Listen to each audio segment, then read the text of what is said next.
Everybody, we are back. It is Taped on Live's favorites podcast, favorites channel, favorites everything. We are back. You already know what to do. Hit the subscribe button. Subscribe. Hit the like button if you like it. Hit the dislike button if you don't like it. Leave a comment if you like it. Leave a comment if you don't like it. Also follow us on Twitter at the Mark John NFL for me, at mholder95 for Matt, and of course Panda Subs for discount code TDL for 35% off. I was gonna say PD subs, but PD subs. But yeah, pandasubs.com, discount code TDL for 35% off. All right, Matt. So today we're doing some more draft because free agency is basically done. We ain't signed anybody else. It's draft time. It's almost April. You got about a month left to the Raiders pick at 13. We'll see. This is going to be interesting what happens with that, how the draft is going to move. And do they pick at 13? Yeah, who they pick at 13. That'll be interesting. Well, I mean, do they stay at 13? Yeah. They that'll be it's gonna be interesting to see what they do. How this draft unfolds, man. I think there's gonna be more defensive players that go earlier. I was watching Jared Verse yesterday. Come on. Somebody's gonna shock us by taking like Jared Verse or somebody like that high, because edge rushers are valuable. I think we're really underrating the defensive side of this draft a little bit. I think there's some more defensive studs over here, and this league still wants to stop these quarterbacks that they got over here. They want to stop the Justin Herberts. They want to stop the Josh Allens, and the best way to stop these guys is get you Jared Verse. So we're like, oh, Joe also to go to 7 to the Titans. Are we sure it's not Jared Verse? Like, who's the pass rushers on the Titans right now? You got is Harold Landry still there? Yeah, see, exactly. They could draft Jared Verse, bro. Like they're this could be interesting, but pro days are happening. Left tackle for the Titans. See, there you go. What do you choose? What do you choose? You know what I mean? Like, do you go Jared Verse? I mean, oh man, see, I don't know, man. I don't know. That's a good point, bro. That's a good point. But pro days are happening. The Raiders were at Tulane today. I don't know if Champ Kelly's been out yet. You let me know, Matt. But Champ Kelly was out there, and of course, Rich Scangarello is on his quarterback journey. He's continuing to do the quarterback work. So, what are your thoughts on some of that? I mean, I think it was interesting because I don't know. Yeah, I'll be honest, I don't stay up to date on the pro days too much because there's too much going on. But I feel like there's no other like big pro days. But the fact that hey, they're checking out a guy that they're out of school where they have a quarterback prospect that could be a good mid-round guy that they're very clearly looking after. And I think they're at South Carolina the other day too, right? If I remember that correctly. So yeah, like you said, Scangarello apparently is their quarterback whisperer or something like that. Because he got Michigan's, I think he was at USC's too, and I know he knows love and all that stuff. So yeah, he's right, man. Like whenever there's a big quarterback prospect, they're like, Rich, you take this one. And the one with all like the defensive guys where you're like, are they looking at offensive linemen or like linebackers or what? So very clearly they want him checking out the quarterbacks more than anything, which is interesting. And I don't know too much about Pratt. I mean, you probably paid a little more attention to him than I have. Yeah, Pratt. I mean, he's just a big arm, man. But typical mid-round guy. Everything else is kind of wanky. You know what I mean? Like, it really doesn't do anything really well. You know what I mean? He can move a little bit. He does have a big arm. I mean, that's what he can make every throw on the field. But can he handle like pressure and things like that constantly and those type of things and handle NFL offense and that speed of it? I don't know. I mean, he has some studs around him at Tulane, man. There's some dudes he could just get the ball out, get him to him. I think Jaquan Jackson was actually at the Senior Bowl. I mean, just some studs he had around him. So he was on a pretty damn good team at Tulane that kind of just dominated that conference and was just set up to dominate that type of play. But he has some upside to him. It's just, I don't know if he can handle the NFL pressure, those type of things. Yeah, it makes sense. And it's interesting too that they are like very clearly checking out like the projects a little bit too. Like maybe there is a situation, maybe there is a world where yes, they add someone to the quarterback room, but it's another 4th round pick, kind of like last year, where it sneaks up on us where we thought they might target one of the big guys and end up just targeting one of these, guys that you have to work with a little bit. But I don't know. Be interesting. anytime you tell me somebody has a big arm, I get excited because I think about the quarterback room with Carter Minshew and Aiden O'Connell in it right now. So that's intriguing. That's something different, a little different than what they have right now. Exactly. I mean, there's really no big arm guys that can just make some effortless, deep passes or things like that. Michael Pratt can at least do that, for sure. Something I kind of want to ask you about. So, I mean, we've been focusing on what Antonio Pierce wants at quarterback. I mean, we haven't really thought about Tom Telesco a little bit. So Telesco, his history is like Justin Herbert. I mean, you can give him Andrew Luck, I guess. I mean, they could have drafted RG3. I mean, there was buzz for it. He was the Heisman guy. He did go to the Rams. Basically, gave up their whole life. The Commanders gave up their whole life to basically get him at that point. So they did take Andrew Luck.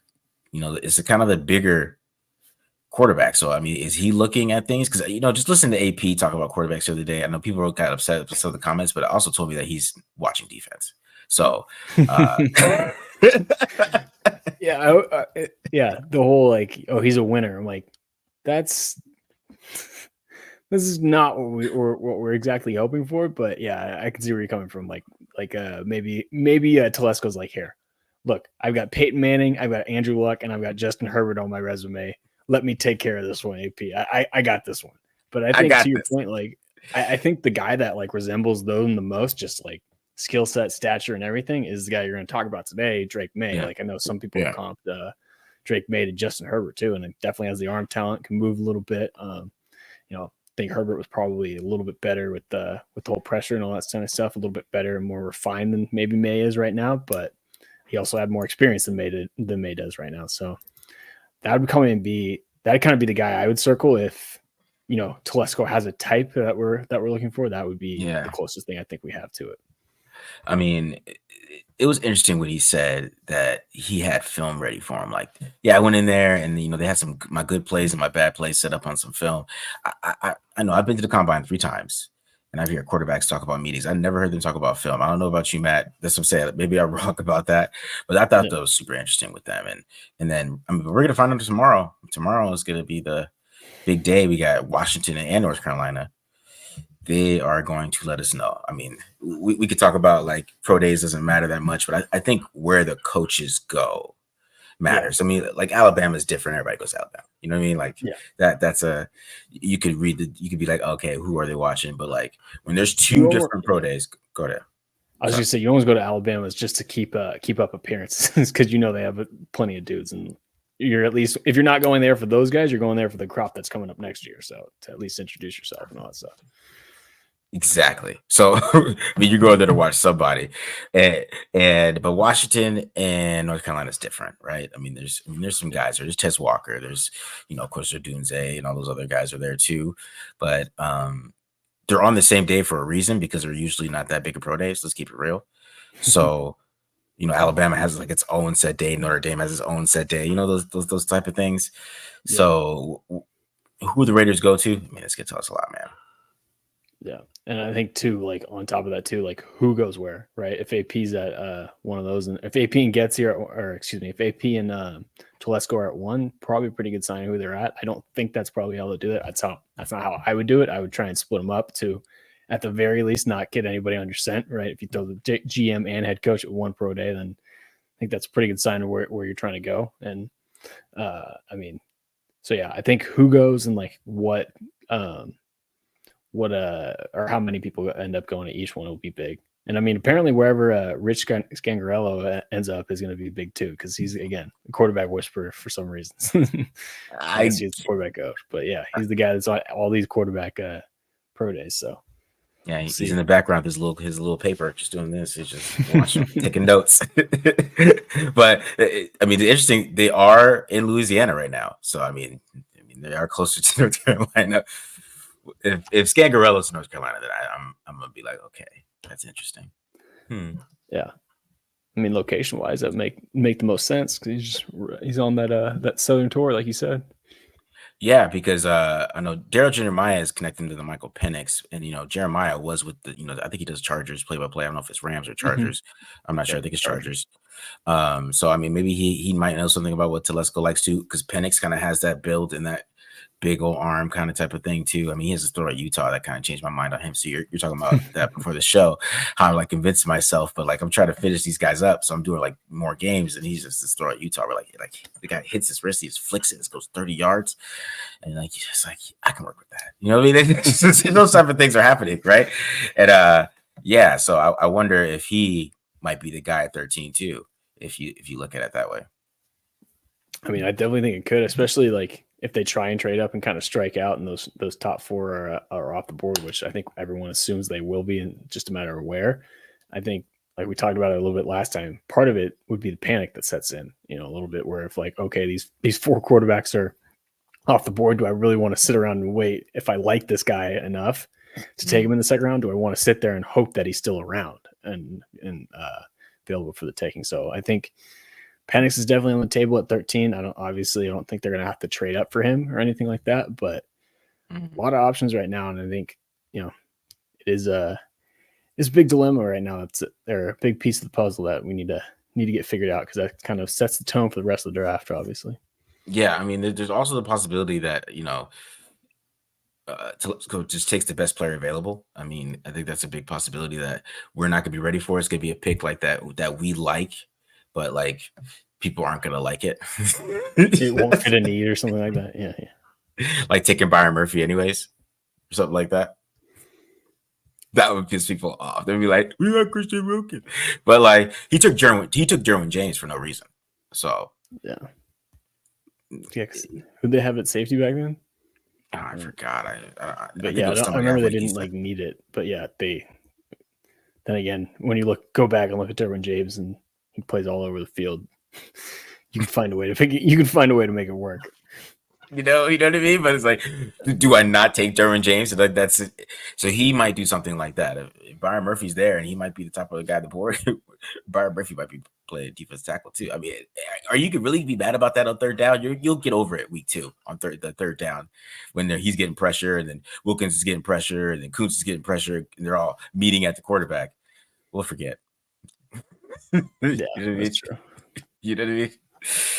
All right. Let's do this, man. Let's get into it. You're doing Kool-Aid. Yep. Right? It was McKinstry, right? Kool-Aid McKinstry. Should we get into his? Should we just start off with him? Yeah, let's just start off with some Kool-Aid, man. Let's make the people wait for the quarterback this time. I like Kool-Aid, though, a lot. I do. So I'm kind of excited to watch this. We're good? You good? Yeah, my bad. All right. Sweet. So, yeah. Like always, like I think you brought up last time, definitely like starting with a few run plays there for these cornerbacks. Now, I will say with Kool-Aid, he's not, not like Terrion Arnold where he's overly physical against the run. But what I will say, he's a willing run defender, and he's willing to kind of get involved in the run fit and stick his nose in here, like you're going to see on this play here. I think this is about 3rd and 1 or 3rd and short.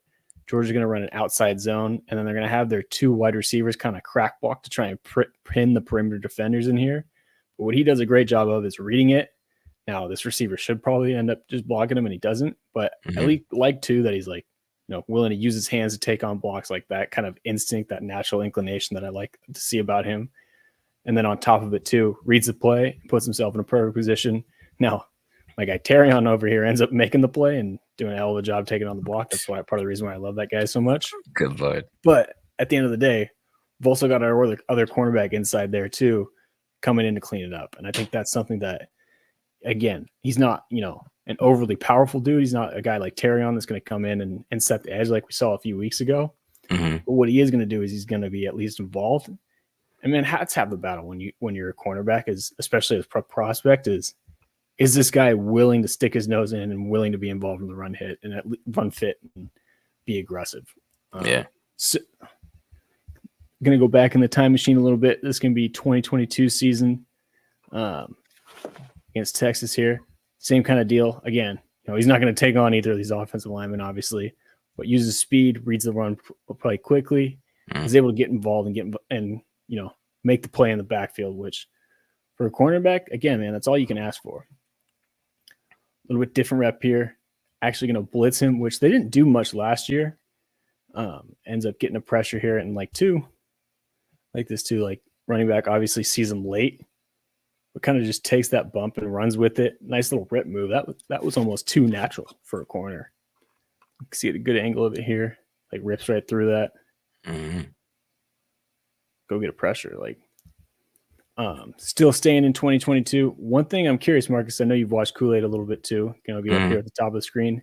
I felt like he was more physical last year than he was this past year. I don't know what the difference was. Yeah. Like we'll see in this route. Like, I mean, that's just perfect way to play the fade. You can see him get his hands up nice and quick. Gets into the body right now. And just contest the catch point. A little bit of rip hands too. And I don't felt like we didn't see this quite as much this past year. I definitely think his tape last year was a little bit better. Yeah. But again, we'll take that. This one too, I feel like one of the other things that he's really good at is you can see his football IQ. Like we'll see this one, like he'll kind of drop back in his little zone. Knows it's third and 5, I believe, third and medium. Gets to his landmark, reads the play, and again, comes up, makes a great tackle on third down to prevent the first down, put him in a 4th and short situation, make him at least thinking about kicking the field goal. Yeah, nice little physical tackle. Bottom of the screen, still in 2022 here. Going to be a little scramble drill against Jaden Daniels. Now, see a little bit of the speed to kind of make up there. Again, rips hands at the catch point. He had, I think, 14 PBUs or something like that last year. Didn't get targeted or got targeted half as much this past year. So yeah, they didn't throw him at all. Yeah, like it was funny. Him and Arnold got way more of the targets this past year, like flipped from the year before. Now he's the higher draft pick. It's just funny. Yeah, I know. It is funny how it works all out. But like you can see here too, a little bit of the closing speed to kind of make up for that, and then two, play the hands here at the catch point. Yeah, he's legit. Yeah, for sure. All right, now we're getting into 2023. Now we're back to the present, kind of. But this was actually going to be a tough cover too, because Ole Miss is running a little play action, and they put a wide receiver at tight end. Don't be fooled by the position here. This is a wide out. You can tell by the chicken legs. And two, with him kind of selling this outside zone block, this wide receiver, he's going to be at a head start where Kool-Aid's got to flip his hips and turn and run. And what I like about it too is, like, you'll see right here, uses his hands. We're in the legal contact window within 5 yards to help himself stay in phase and disrupt that timing. By the time the ball gets there and the gets to the top of the route, like, he's suffocating me, and he's basically cutting this route off. We'll see from the end zone view. Now, part of it's the bad ball by Jackson Dart. Like, the wide receiver ends up having to play defense on Kool-Aid. And again, when he had a head start, and I think that speaks to his speed and to his use of hands. Yeah. See a little bit here. Similar rep. Another fade route. And again, same kind of thing. Like, obviously, way inaccurate pass, but there is no room to complete that. And to back this up, closer to the line of scrimmage. The other thing, too, we're staying square, and we're not opening our hips. He starts to open it a little bit here until this receiver gets to the numbers and commits to the outside.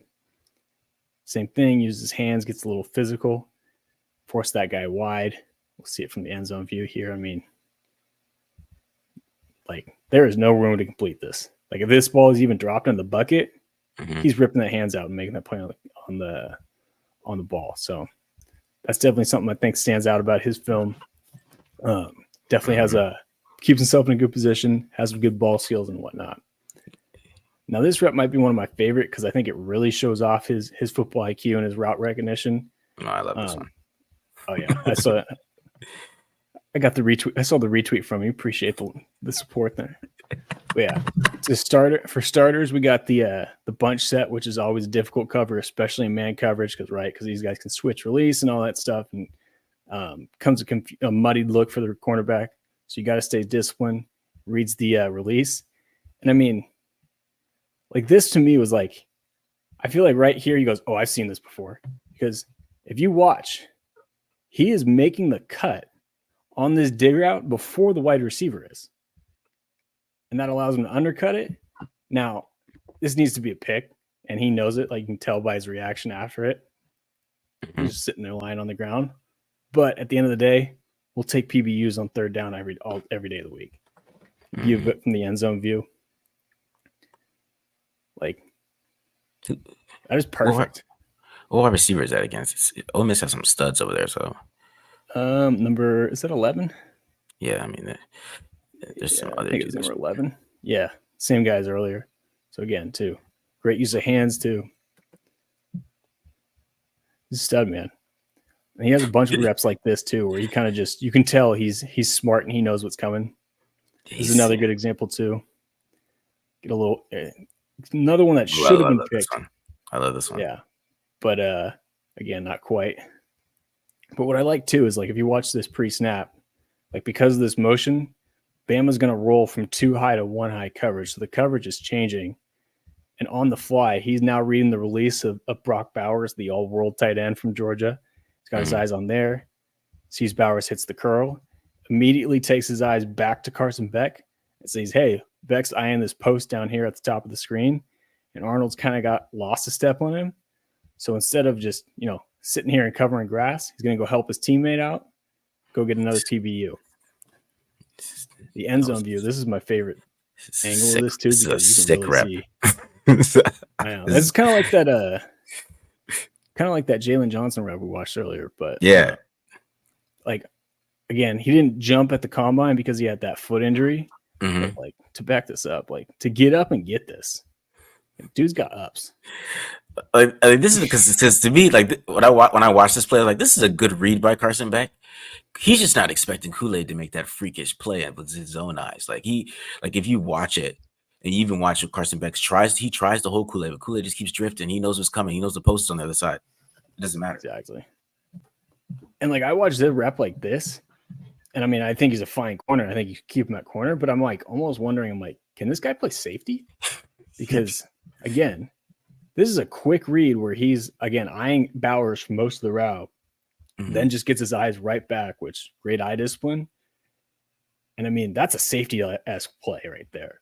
So maybe you get a little versatility out of this guy. Maybe you can be on the Charles Woodson path, start as a corner, and then finish his career as a safety or something like that. But that was pretty damn impressive. And I mean, again, his football IQ really stood out. A lot of good route recognition, and a lot of times where he's like jumping the route and getting in a great position. So yeah, I was pretty impressed with Kool-Aid. I mean, 1 against 1 to see him play the run, which I guess we kind of come to expect that from Nick Saban corners, because I don't think you can be on the field if you're not going to be a willing run defender. But and then 2, like the ball skills and his ability in press coverage and fluid hips and all that stuff. So he checks a lot of boxes, and a guy that for whatever reason seems to have his draft stock down a little bit from this past season. Excuse me. So if we're talking about the Raiders maybe trading back, he'd be an awesome selection in the 20s if that's where they end up going or something like that. So really intriguing dude, a guy that I ended up liking a lot, and I liked him in the summer too. And was worried maybe this year's tape would be a little bit worse. And I think part of it is that he just didn't get targeted as much. Teams started throwing his way. Like you look at his targets on PFF, they were legitimately like cut in half.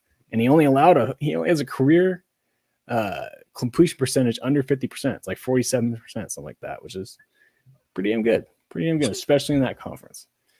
He's legit. Like I watched this film. It's not too much that he does bad, and that's what you're really gonna start nitpicking, man. You got to be like a serious cornerback coach to kind of see the things that he really needs to work on, because like he's just so smooth. He's athletic. He has great zone eyes. He plays the run. He's not Terrion Arnold on the other side, but I think Arnold can be beat a little bit more than he can, and you can see the 4.5 in Arnold a little bit, and I think Kool-Aid is just a little bit more athletic than Arnold, so that's why I'm actually a little higher on Kool-Aid than I am on Arnold when I watched it, because I think Kool-Aid, because some of the things you showed, because I think also Kool-Aid did the Singletary thing.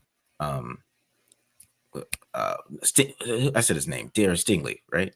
Stingley? Oh, Derek Stingley. Yeah, gotcha. See, I always get names wrong. See, I got you guys.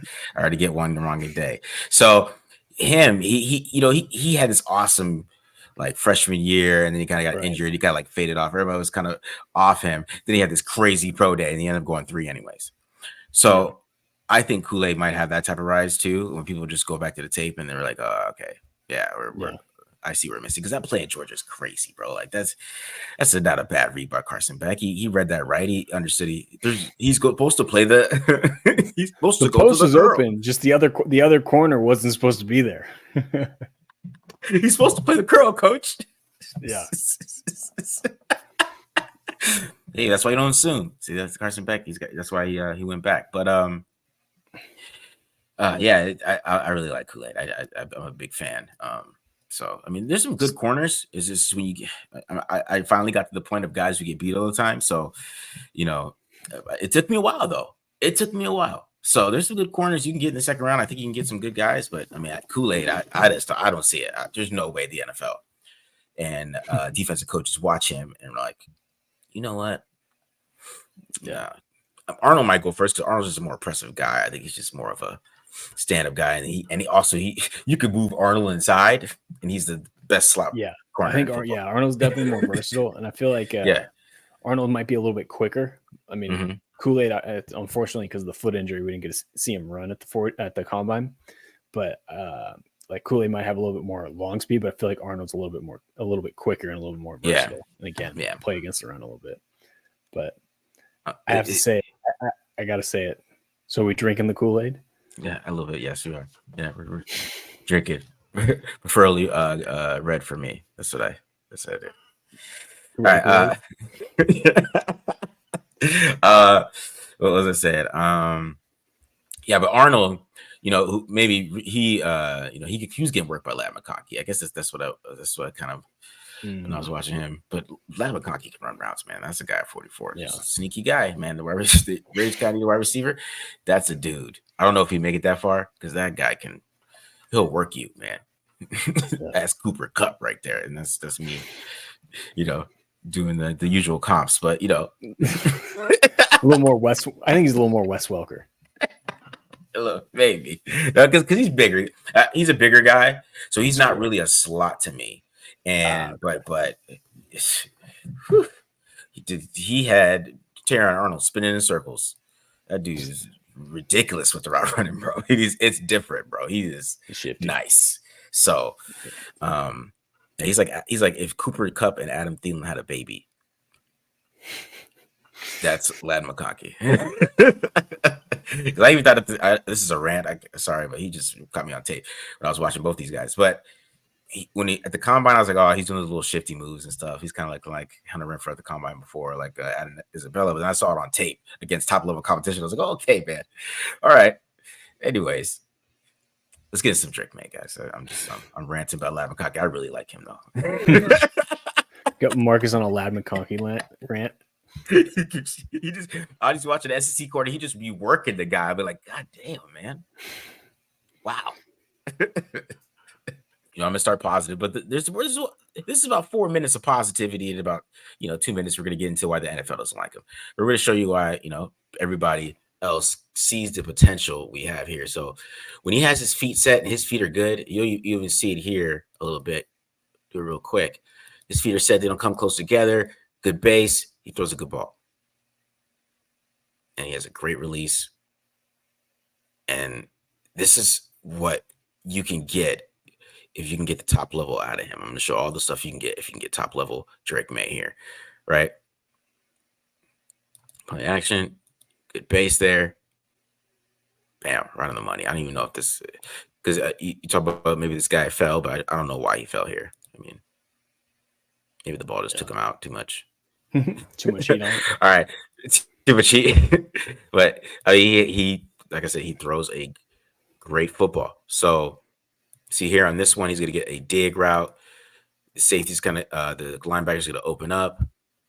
He's just whipped this ball in there with a little bit of great pocket movement there too.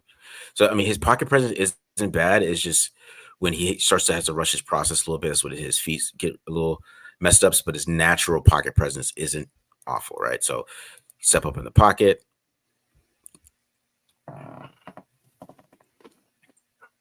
Nice throw there. Let's see it from this side. I mean, he really didn't have to move here kind of like this a little bit, right? But it's good step up. He didn't get his feet too close together or anything. And it's a good base. He's getting hit, pushed there. You see how big he is. He doesn't get moved by that hit. And That's why you like size. Size is a part of a quarterback thing. This is why you like it, and that's a great throw. This is one of my favorite throws he makes. Ooh. Right there, and this is what we call an NFL throw, guys. This is called an NFL throw. So into the triangle. Back to front. Yeah. So what I like about this one, all right. So we're getting get these concepts here. They do these same concepts basically over and over again in college football. This is like Oregon's offense, where we're getting the little crosser, and then we're getting a post on top of it, right? But what you see here is he's staring at this linebacker. Okay, because he's trying to keep this linebacker over here so he can hit this window. This is what I really like. This is NFL type stuff. This is what you want from a top level quarterback. This is what top 5 quarterbacks do. So he's holding this guy's eyes here, right there, and he has the arm strength to do that. Right? I mean, that's high level stuff. You see here, and this is him naturally playing quarterback, right? See him move that linebacker enough, right? I'll go back a little bit. Beautiful. Right? Keep that linebacker there. And by the time he even sees it, it's too late. So that's a great throw. And this is what you want to see more of him, is being able to stand here under this blitz, because teams started playing cover 0 against him at the end of the year, which I think is a little disrespectful. I think cover 0 is a disrespectful coverage if you're a top level quarterback. And the teams just also it's the system that they run. I'll be fair, they didn't really help him out with some of these blitzes. I mean, you're getting blitz, bro. It's like the 4th week in a row, and you're still running these stupid concepts. It doesn't help him. Hot read. Yeah, you're getting cover 0, bro. It's been happening for weeks, and so you just don't see a lot of this from him on tape. Is just standing in here and taking this blow and making a good throw right there. That's running the money. It's first down though, but they were coming after him like crazy. Cover 0. See Peyton Wilson come around that blitz. And he's able to stand in there, just take that hit, make a throw. And this is what I'm talking about here, when he gets his feet set and he can get rid of that ball quick. Right here, reads it quickly, gets it right to his playmaker, right for some yak, first down. See one more time, just good quick throw. You see it on the backside. I didn't get the backside on this one, but sure, right here. Right, see when he has that good clean base. That's the mechanics you want from Drake May all the time, just like that. Nice anticipation too. Yeah, just like that. If it's like that every single time, you're going to get high level. So that's what you got to work on with him, because we're going to get into that later. But if you can get that good clean base, you even see a little bit on this one. He does heel click a little bit, but it's still, sometimes he can, get his feet a little too close together, and you get a good throw downfield here. So even like some of the mechanics you can't clean up a little bit, he's still going to be on the money with some of these throws. So there's still going to be some high level play from him.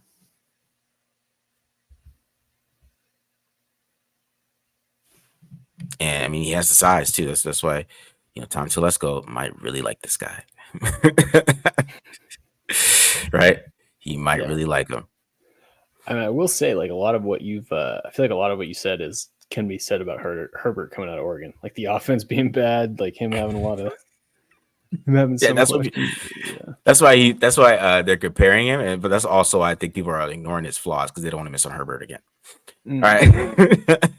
They don't want to do it, because Herbert made a lot of these throws too on film that were like, wow. So this one is another good throw, run on the money, deep downfield. You can see how you can stretch the field a lot. I mean, early on the season, there was a lot of high level play, because I think they were just eating these teams up, and then they played Miami, and Miami was like, we're just gonna play cover 0. And the rest of the ACC said, that looks pretty cool. And the offense just couldn't be stopped. They didn't adjust. So you see that throw. I'll go back. I didn't even talk about it a little bit, but you kind of see it a little bit. The heel clicking a little bit still there, but you still get a good throw. You just got to clean them up. You're gonna have to clean up these feet. I mean, that is like number one. People can make excuses for it. You're gonna have to do it, or he's not gonna be consistent here. But it's these type of throws like this, man. That's just crazy. It's just crazy. I didn't even have to explain that. It's just ridiculous. It's like you know what I mean? Like you're like, okay, but I mean, sure, he's not really climbing the pocket. Sure, he's drifting, but if you're gonna drift, then you're gonna do that.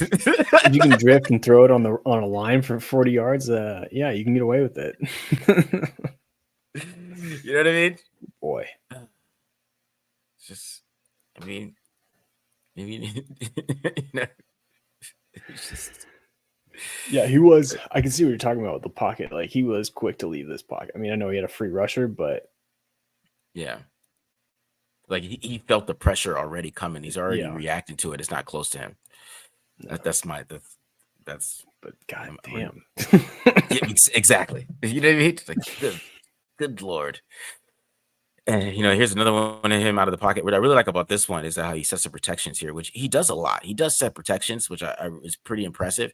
I think teams just got more better at disguising him. I mean, so there's a lot of NFL things he does, right? Right. This is great. He's setting these protections. He sees this blitz coming, right? So he sees the blitz. He knows where it's coming from. He's pointing at the right guy. Here it comes, right? Because that's what teams were doing. They were playing cover zero against him. So he had to really get used to this, to be honest. So he sets the protections here, gets out of the pocket, and then he makes a just crazy throw. Roll it to his left. I was about to yell to throw the flat, but I'll shut up when you throw touchdowns. You know what I mean? Like it's just so like there's a lot of things he does well. This is why I think teams are going to be a little bit shy on him. Though we're going to get into it, but like I'm saying, like throw the flat. That's what JJ McCarthy does. That's why people like JJ. Because JJ's going to go right to the flat. Yeah, yeah. As I felt like he wanted it. Like he's kind of looks like he's about to throw, and then he's like, "Oh wait, I'm gonna have a bigger play." Yeah. So he does have some big play. He's a big play guy here because he's showing off. He should just go to the flat. This is why they love JJ McCarthy. This is already a nice little throw. JJ's getting in there, and they can run the ball into Blake Corum. But no, I'm gonna throw a touchdown, dog. That's him. But that's what I'm saying. Like, look at him set these protections. Gets the guy in the right spot. He sees the blitz coming. He knows where it's coming from. That's good. That's good quarterback stuff. But JJ McCarthy throws to the flat. He throws to a touchdown. He might get drafted later. It's not always the most fair thing in the world. But see him setting protections again. He does a good job setting protections. And then this is a big run here. So kind of just sees it, just takes off. This week see the athletic ability he has, makes a guy miss an open field. He's getting downfield there. Tell you, Telesco's gonna like this guy, dog. Yeah. You know what I mean? Yeah. And here we go. Another one. I mean, this ends up being a good run here too. Look, you can see his athleticism. He's breaking tackles. He's athletic, man. He can use his legs. All right, so let's get into some of the issues here that happen with Maye, which he could just be a little erratic. All right. So, I talk about that with Michael Penix, and Drake Maye has the same issue, but Maye's issue is all legs, and he's younger, right? So that's why people feel like they could take the chance. But like to me, he's like, why is he sideways here, right? And he's kind of drifting, he's clicking, and he has this dude wide open here. It's not a bad read. He's reading it great. It's a good read. But then your feet, where's the ball? And you just miss.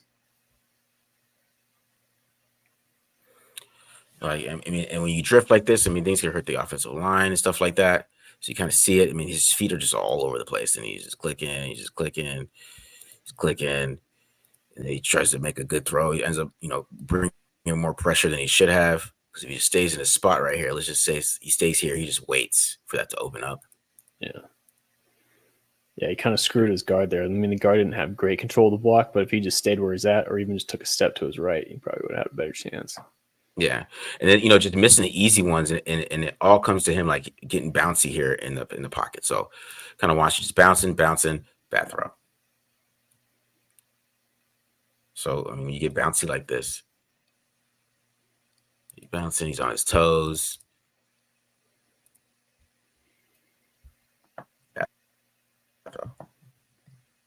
It's so simple sometimes with some of these guys. I mean, you can fix these things though. I mean, but he has to put the work in too. But it's just the feet are just moving too much, and then he tries to make a quick throw, try to change something, like go to the right read because it's not a bad read. It's the right one. But you got to make this throw in the NFL. You got to make this a layup. Yeah, and that's a pick if it's. I mean, you miss high like that. Yeah, and then here's another one. You kind of he's gonna be bouncing a little bit, bouncing. And you see the kind of the extra toe taps there, and he ends up missing an easy throw here. And the guy ends up catching it, but you could have got some yak here with a good throw. He has the arm. Also, kind of a hospital wall. You know what I mean? He's getting butt kicked already. He's already. That's a thing too. A little bit when he gets hit a lot, man. He just everything gets a little bit more choppy. The tappiness happens. Like, tap. Yeah. Yeah, man. So you see it here too. It's just kind of pitter pat a little bit. His feet are just firing. You got to calm down his feet, man. You got to get him really work on this stuff, right? Yeah. And he misses. Easy throw. What's funny too is like I feel like normally you see that from shorter quarterbacks. Like Russell Wilson's got like happy feet, but that's because he can't. He's trying to see over the line where he's like May is like 6'6". You don't need to do that. Yeah, and you see he kind of drifts here too. So yeah, I mean that's what it. That's what it's really work on. That's why it's so boomer bust. This is why the NFL is a little terrified. This is why they're scared. If you, I mean, because like Kurt Warner pointed this out, some of the other people pointed this out, and it just appears on tape like he has this throw. It's not a bad read. It's the right read. He just missed it. Great processing. Sales on him. Like none of these are like he's not missing reads, right? He's not missing reads. It's just you got to work on this. You're missing that throw, But like I said, it's a lot more. There's a lot to work with, but you gotta work on this. This is why he needs a good quarterback coach that can stop him from drifting here. And he's kind of see he's just kind of getting a little happy there. I mean, ends up getting some yards out of this, but if he stays in the pocket here, I'll bring it back a little bit. He kind of just stays in the pocket and doesn't drift, right? And then allows this guy kind of a free lane to him because 63 can get to her if he stays in this lane. He has this guy open over the middle, and he can process. He was just getting blitzed and beat up at the end of the year, man. He was just a totally different guy from that Syracuse game. You got to even see it here super early, like right, it's just his feet are already moving, bouncing. His feet are bouncing, and then he sees something, he hesitates. It ends up being an incompletion there, but it's almost a fumble. And then this one right here. Yeah, kind of same thing. He has this, and like we saw him earlier, anticipating opening windows. And I mean, he has this guy at 5 open. If he just anticipates it, throws it to him. He has a guy to throw to, but he kind of like steps into the line a little bit, and it's because his feet are firing. Yeah. So you have to fix that with him, but like that's what Rich Scangarello's job is. So that's what that. Let's keep it real. I mean, if they did trade up and draft him, like which is a possibility, because I'm telling you, those things are why the NFL is scared. I mean, you're gonna see people disagree with that and think you don't have to work with that, but that's why the NFL is scared of him. They like, can we fix him? Do we have time for that? Can we play him right away? Do we sit him? Like, what do we do with him? He's 21 years old, redshirt sophomore. Probably should have. I don't know if they would have helped him in North Carolina, because obviously, I watch these guys. I'm like, where's their quarterback coach? What is he doing? Like sometimes, and it's super interesting to me. But like, I don't know, man. As I said, there's 4 minutes of great tape there. That was only like 2 minutes of stuff, but you know what I mean. Just from watching like what you showed and like what we talked about before with him, it does feel like it's like he is the young quarterback in this class, and in a quarterback class where we have some abnormally older guys that are like a little bit more refined than him right now, where it's like I just watched those clips. I'm like, this is just screams young, inexperienced quarterback, where it's like it's inconsistent and like the footwork. Like he'll have plays where he keeps his feet in the ground and just totally fine, and then 2 plays later, or he gets hit, and then all of a sudden now he gets a little bit worried, and he just needs to get a little bit more comfortable. And I think like what you're talking about, like it's tough in a quarterback class when it's like, all right, Caleb Williams, okay, yeah, he was only in college for 3 years, but he was a starter for 2.5 years. Penix has 6 years. Penix has a doctorate. He was in college for so damn long. Bo Nix set the NCAA record for most starts. You know what I mean? And like those guys are more technically sound and more consistent than he is right now.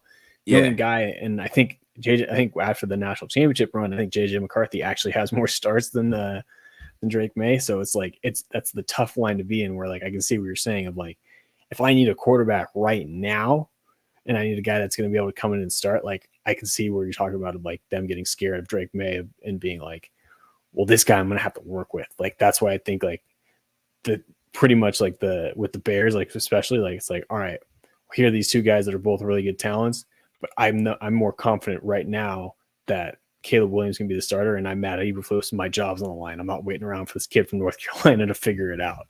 So, I mean, that could be but then again, that could be the perfect situation for the Raiders if those older guys start flying off the board, and if the Raiders get a little lucky, maybe another team likes JJ McCarthy a little bit more. And I know some people have talked about that, and it does seem like that momentum is picking up, or maybe May slides, because again, you need a quarterback and you're in win now mode, like some of these coaches are that are on the hot seat or going into the year.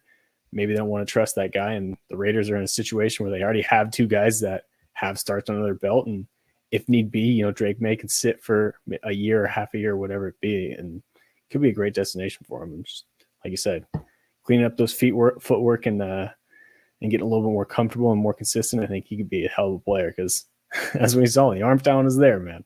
Yeah, that fadeaway throw where he just dropped it 40 yards is stupid. Yeah, it's stupid. He has some stupid throws, right? And I think that's why a lot of people are high on him. Like the NFL's overthinking it.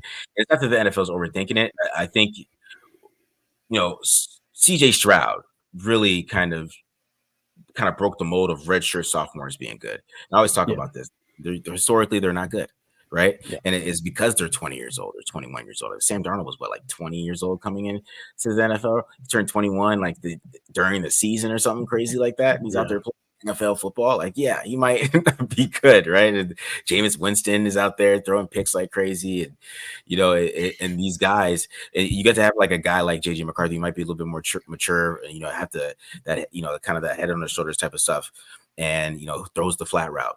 Right, because that's what we're talking about. JJ's gonna throw that. He's gonna roll out. He's gonna throw that flat. They're gonna get some first downs on third. You know what I mean? It's that's why they love JJ, because JJ is very easy to kind of project. I know everything I can do with him already, and it's easier for us to like him, and they probably like him a little bit more. Drake May, man, you got to fix him. You do. You have to get those things set. And could you do that? Yeah, yeah. Let's put it this way: JJ McCarthy's going to throw the ball where you want it to go. Drake May might freelance a little bit, which could be bad, but it also could be a big play. Whereas JJ McCarthy, like good old Mike Tannenbaum pointed out this week on Twitter, he's going to make the read to the flat and throw it to the open guy that you want him to. But May, I think you just get a little bit more of that upside, which also can be a little bit more of that wild card. It's an interesting dilemma. Yeah, because I mean, to be honest, like if the Raiders wanted to actually, have a quarterback that was probably ready to play, you probably go JJ, because as I'm saying, he does those little tiny things, man, that the NFL, like when people were freaking out when Mike Tannenbaum posted that 4th and 1 little flat throw, they were freaking out. But I was thinking like that is the NFL right there. Like, look at this flat throw. Like, look at that quick read right to the flat. That is so big NFL. Situation. Big situation, right in the flat, 4th and 1.